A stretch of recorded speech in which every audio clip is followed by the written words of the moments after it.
Assalamualaikum warahmatullahi wabarakatuh. Perkenalkan, nama saya di sini Muhammad Nur Fauzi Ramdan. Saya dari Prodi Ilmu Hukum, Fakultas Hukum. NIM saya 23320130001. Di sini saya akan sedikit menyampaikan adanya tentang problematika hukum ketenagakerjaan.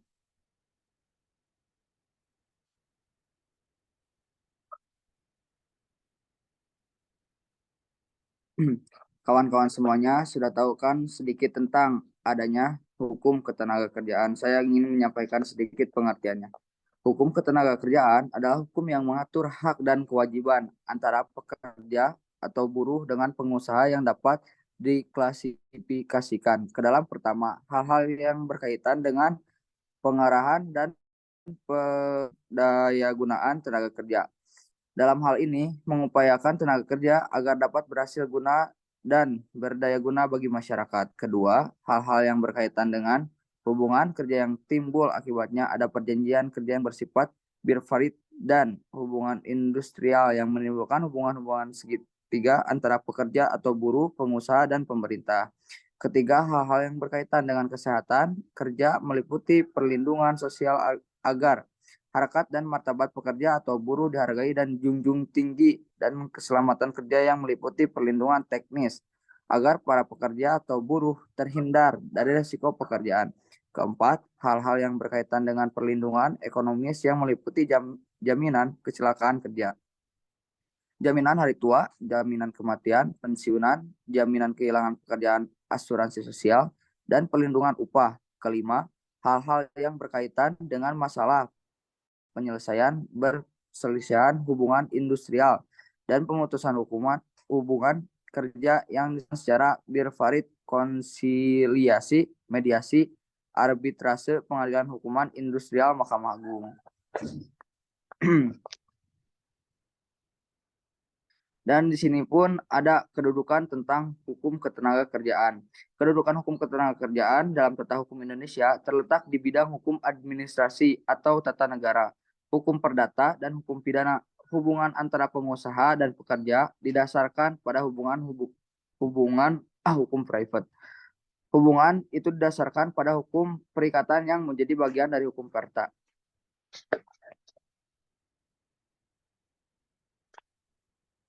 Dan di sini pun ada fakta yang terjadi. Bentar ya kawan-kawan. Fakta yang terjadi, tenaga kerja adalah seluruh jumlah penduduk yang dianggap dapat bekerja dan sanggup bekerja jika tidak ada permintaan pekerja. Menurut Undang-Undang Tenaga Kerja, mereka yang dikelompokkan sebagai tenaga kerja yaitu mereka yang berusia antara 15 tahun sampai dengan 64 tahun. Juga bukan tenaga kerja adalah mereka yang dianggap tidak mampu dan tidak mau bekerja meskipun ada permintaan bekerja. Menurut Undang-Undang Tenaga Kerja No. 13 Tahun 2003, mereka adalah penduduk di luar usia, yaitu mereka yang berusia di bawah 15 tahun dan berusia di atas 64 tahun. Contoh kelompok ini adalah para pensiunan, para lansia, ataupun lanjut usia, dan anak-anak.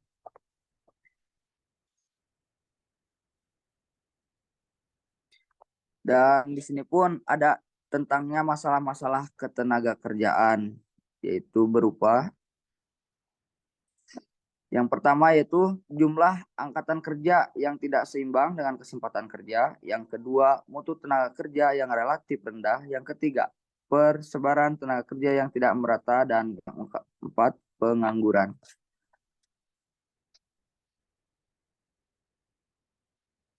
Dan di sini pun ada banyaknya dampak masalah ketenaga kerjaan terhadap perekonomian. Yang pertama, pengangguran berdasarnya sifat. Yang kedua, pengangguran berdasar penyebabnya.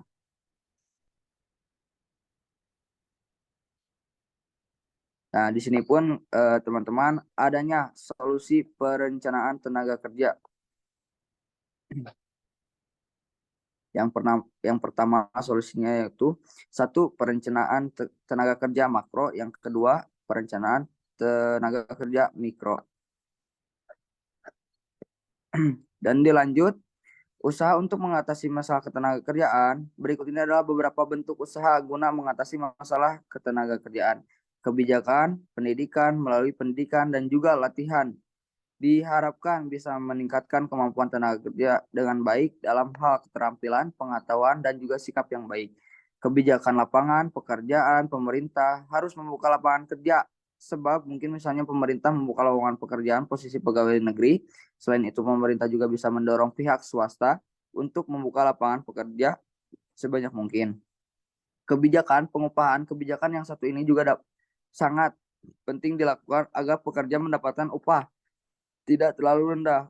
Upah yang terlalu rendah bisa berakibat pada tingkat pendidikan, kesehatan, dan produktivitas dalam bekerja.